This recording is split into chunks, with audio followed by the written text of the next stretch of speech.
This is Nikola Jokic. He's really good at basketball. So good, in fact, that he's probably going to win a third NBA MVP trophy this year. But before I talk about his brilliance, I want to take a little pit stop somewhere else. This is Mark Manson. In 2016, Mark wrote a book called The Subtle Art of Not Giving a F***, where, in stark contrast with the title, the book actually taught readers how, or rather what, to give a f*** about. Now, the book is pretty interesting stuff. Some of it good, some of it weird. But if you open to the first chapter, the message isn't about how to achieve your biggest goals, or how to get your dream girl, or how to make money beyond your wildest dreams. Rather, the opening message of Mark's years of research into social psychology, philosophy, and human behavior is don't try. Yeah, don't try. What the f***? It's a bit weird, huh? I mean, how does that even make sense? Look at every single successful person, every single sports commercial, every single rags to riches story. The common theme in all of these things is hard work. So what the f*** does he mean when he says, don't try? Well, the argument goes something like this. A lot of people think that the correlation between effort and success looks something like this. The more hours you put in, the better you are. But Manson states that for certain things, the graph is actually like this. The more you try, the further away you'll get.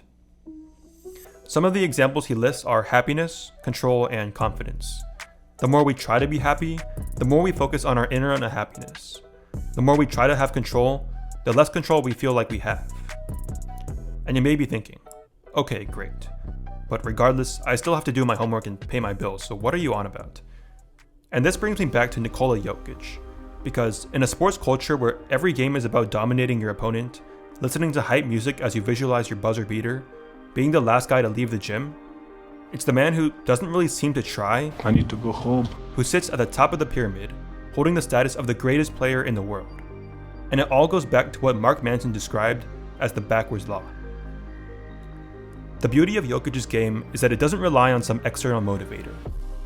Most people are chasing that ankle breaker, spending the extra hour in the gym to get more buckets, yelling out sports buzzwords to be a leader. And while that is all fine and dandy, it often leaves us discouraged when we don't get those results.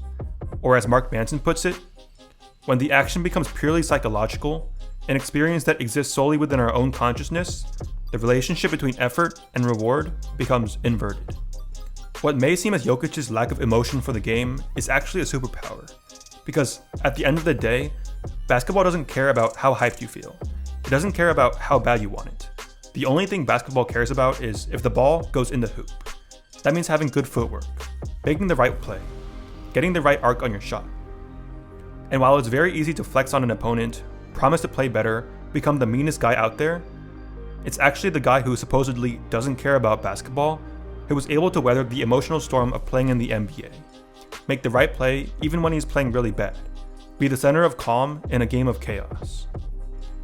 Jokic has basically mastered the backwards law to become some sort of basketball zen master, where it doesn't matter what defense you throw at him, what looks he's getting, or what players he's facing, because he's so good and gives so little f***s in the first place that he'll drop a triple-double in a high school game or against LeBron James himself. It's not that Jokic doesn't have passion for basketball per se. It's that he doesn't let passion and emotion blind him from the minute, concrete details of the game itself. And by not caring about being the baddest man on the court, he's in essence become the baddest man on the court. Or in other words, the backwards law. Next time you watch Jokic play, look at how focused he is. After this buzzer beater, he's not running around, jumping up and down. He's not telling Anthony Davis how he just obliterated him. He's composed, focused on what he has to do next. He has the same expression on his face of a salesman after making a sale.